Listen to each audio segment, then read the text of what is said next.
Welcome back, viewers. Let's take a look at the headlines first. Prime Minister Narendra Modi is chairing the 10th meeting of the Niti Aayog Governing Council at the Bharat Mandapam. Notably, 5 Chief Ministers Mamata Banerjee, Siddaramaiah, Nitish Kumar, Pinarayi Vijayan and Rangaswamy have skipped this. External Affairs Minister Dr. S. Jaishankar has called out Western hypocrisy, stating that no one has supported Pakistan's military regimes and undermined its democratic process as consistently as the West. The all-party delegation led by the BJP MP Baijant Panda has reached its first destination, Bahrain, armed with the dossiers customized detailing Pakistan's terror links. The group is likely to meet the key leaders in the country. 3 days after the CPI Maoist General Secretary Basavaraju was neutralized, another senior Maoist leader has also been neutralized. Bapu Lahaura, the leader of the Jharkhand Jan Mukti Parishad, has been gunned down now. The Karnataka Police has secured 5 of the 7 Hanagal Gangrape accused. They were earlier holding a procession, sloganeering and cheering on bikes while out on bail. Pakistan Army Chief Asim Munir met Bilal bin Saqib, CEO of Pakistan Crypto Council. This follows a high-stake deal with the World Liberty Financial, a firm backed by the Trump family. In a major relief to more than 6,700 foreign students, a judge has temporarily blocked the Trump administration's plan to strip Howard University of its ability to enroll foreign students. 17 people have been injured in the knife attack in Hamburg's main train station. The Hamburg police confirmed the suspect, a 39-year-old woman, acted alone.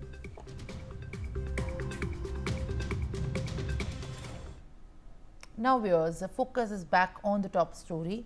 The all-party delegation led by BJP MP Baijant Panda has reached its first destination, Bahrain. This delegation comprises of BJP MP Nishikant Dubey and others including Pangong Konyak, Rekha Sharma, Asubuddin Owaisi, Satnam Singh Sandhu, Ghulam Nabi Azad and Ambassador Harshvardhan Shringla. Following Bahrain, the group shall head to Saudi Arabia, Kuwait and Algeria. Over the last few days, India's first 3 delegations have already put forth the country's resolute stance against terrorism in Tokyo, Abu Dhabi and Moscow. Aditya Vadhavan, my colleague, is joining me live on the broadcast with more details. Aditya, all-party delegation reaches Bahrain, which also has prominent opposition leaders, including the striking name of Asubuddin Owaisi. What are you picking up? Well, absolutely, Simran. If you see, the Indian delegation has reached Bahrain, and they're wherein they will expose the sinister plot of the Pakistani, how Pakistan has been harboring terrorists on its soil, and they are allowing the terrorists to operate freely in Pakistan, and at this juncture it is essential to call a bluff on the terrorist Pakistani state.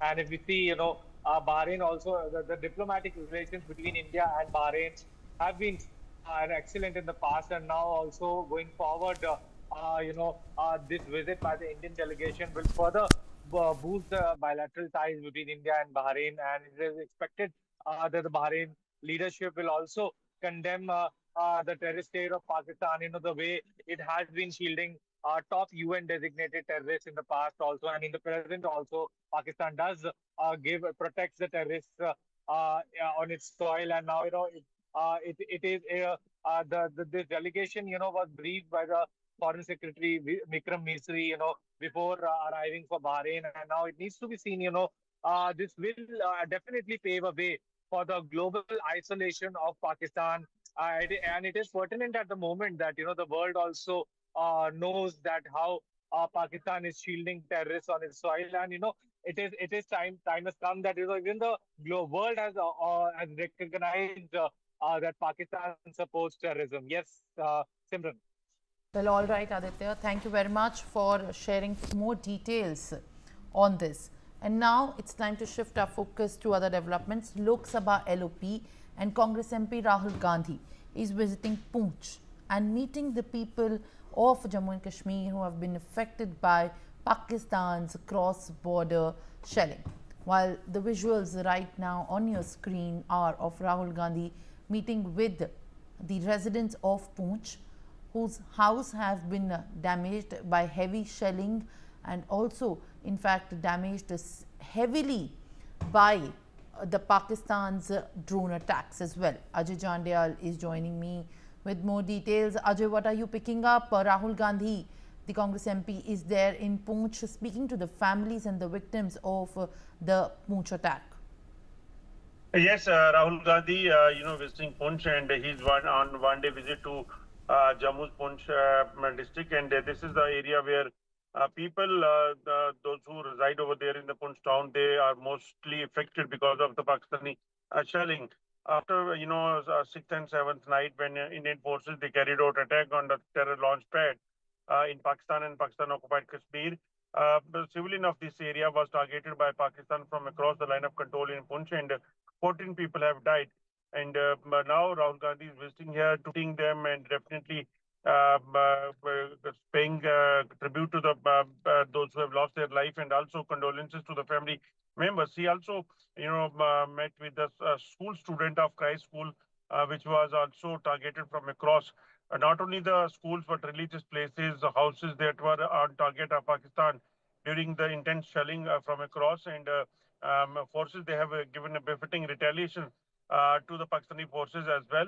But people of this area, those who were targeted from across deep inside from the line of control, they are the most affected. So different political leaders, and other stakeholders, they are reaching here. We have seen that LG Manoj Sinha, Omar Abdullah, who's the chief minister, and now Rahul Gandhi is visiting here and meeting the people to share their issues, share their trouble, and also they're basically trying to get more from them, that how they can be helped by the Congress and Rahul Gandhi as well.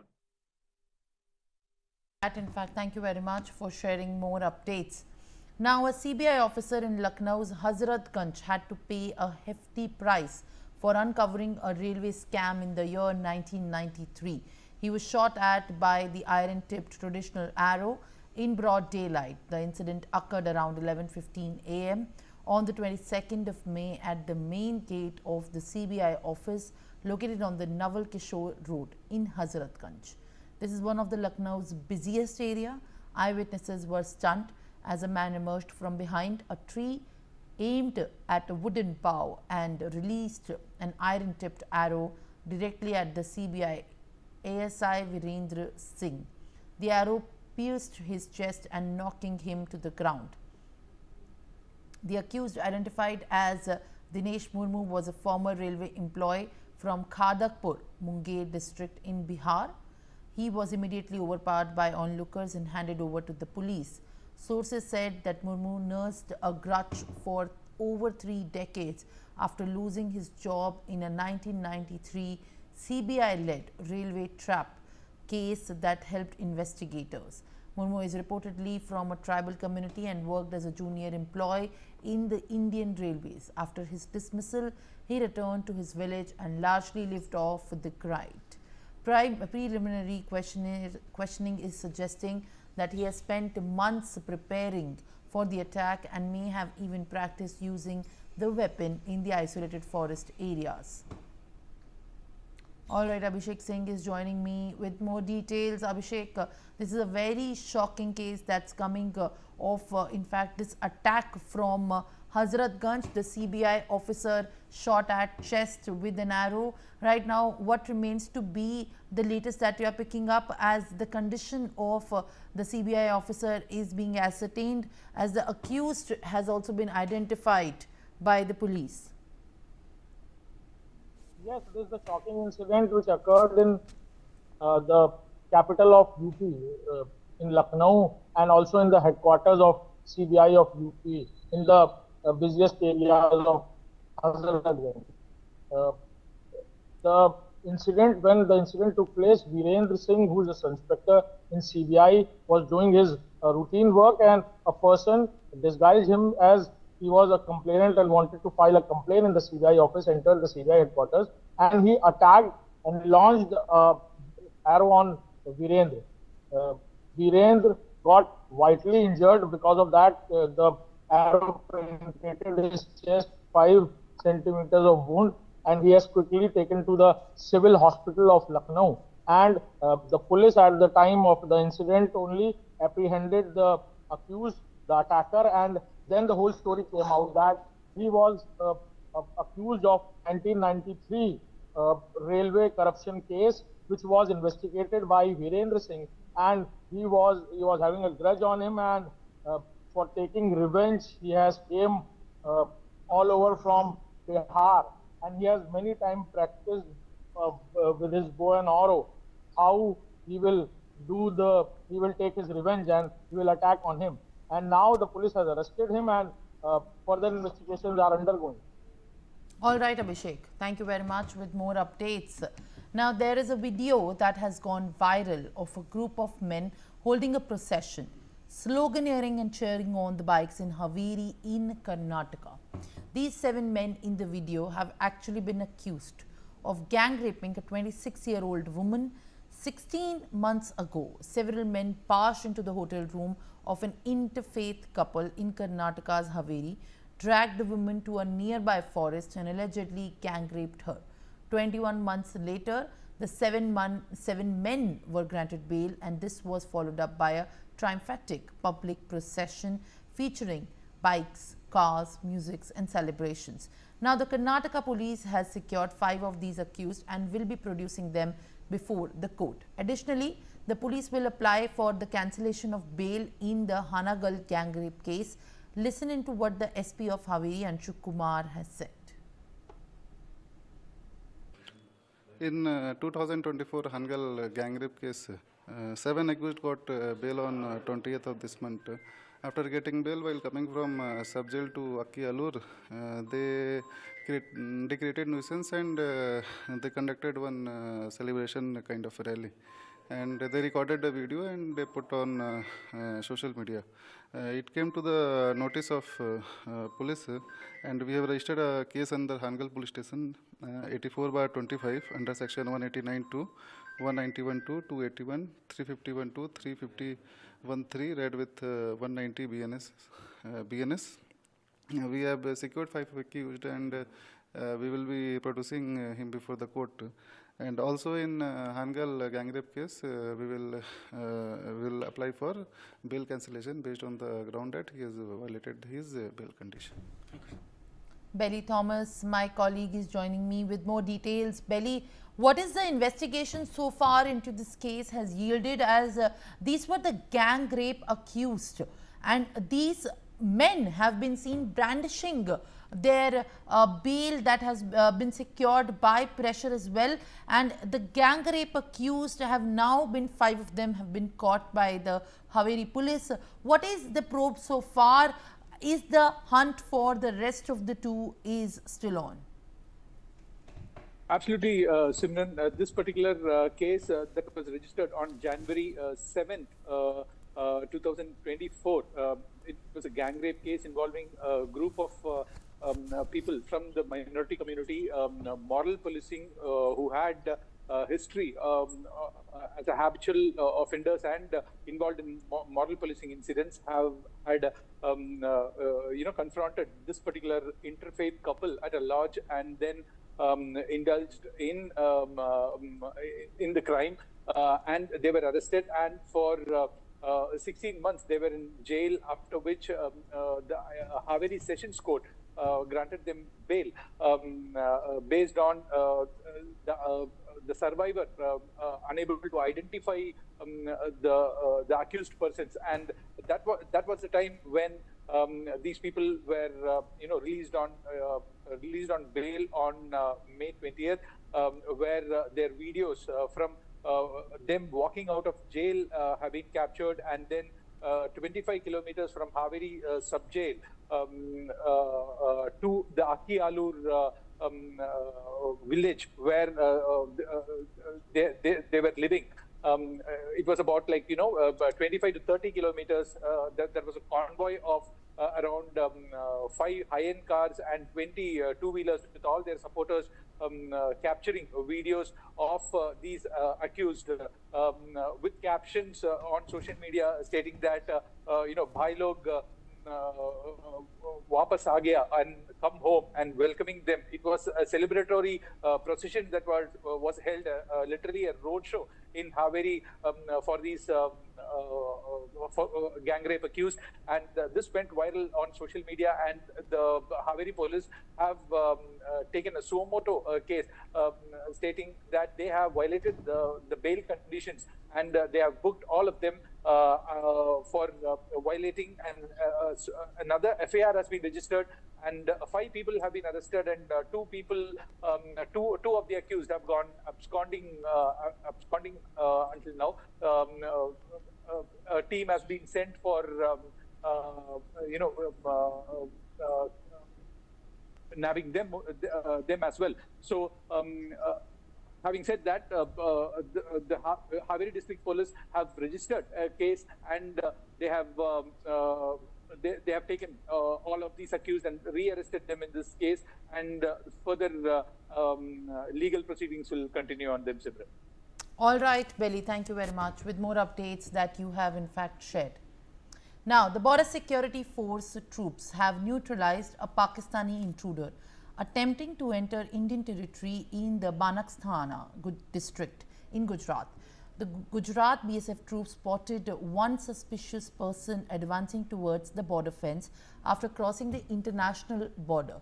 They then challenged the intruder, but the intruder continued and to advance, prompting them to open fire. The intruder was neutralized on the very spot by the forces.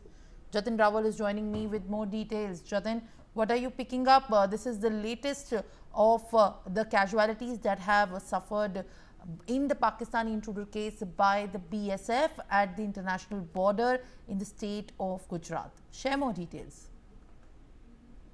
जी देखिए, बिल्कुल आपको बता दूं कि जिस तरह से जो पाकिस्तान से जो घुसपैठ था वो बनासकांठा गुजरात पाकिस्तान गुजरात की जो बॉर्डर पे पड़ता है, वहां पर एक पाकिस्तानी जो घुसपैठ है वहां पर घुसने की कोशिश कर रहा था।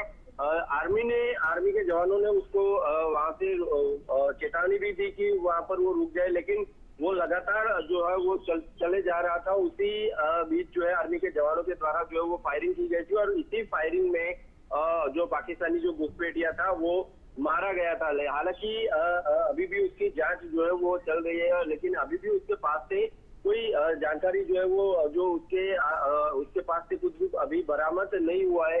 अभी भी उसकी तपास जो है वो चालू है कि वो कहां से आया था और क्या वहां पर वो उसको कहां जाना था। ये पूरी जांच जो है वो अभी जो है वो गुजरात एटीएस के द्वारा जो है वो की गई। हालांकि इसकी रिपोर्ट जो है वो गुजरात बीएसएफ जो फ्रंटियर है उसके द्वारा ये प्रेस रिलीज करके ये जानकारी जो है वो दी गई थी। बीएसएफ के जवानों ने अंतर्राष्ट्रीय सीमा ये जो पार कर रहा था वहां पर ये जो संदिग्ध व्यक्ति को देखा, उसको पार्टी ने चेतावनी दी, लेकिन वो नहीं रुका। उसके बाद उसको गोली मारकर उसकी जो है वो जान ली गई, लेकिन वो तब तक नहीं रुका था जब तक उसके ऊपर गोली चलाई गई। अब ये सवाल ये है कि कुछ ही समय में गुजरात का जो पीएम जो है, पीएम का गुजरात का दौरा है, ऐसे में इस तरह से एक कच्छ में भी ऐसी एक घटना जो है जासूसी की सामने आई, और यहाँ जो बीएसएफ बॉर्डर है यहाँ पर भी दोनों बॉर्डरों पे ऐसी घटनाएं जो है वो अभी सामने आई है। हालांकि कच्छ में अभी जानकारी जो है वो कच्छ में जासूस को भी पकड़ लिया गया है, और वहां पर भी अभी पूछताछ गुजरात एटीएस के द्वारा की जा रही है। जी। All right. Thank you very much, Jatin, for sharing more details. And in fact, on that note, with more news and updates on the other side, stay tuned.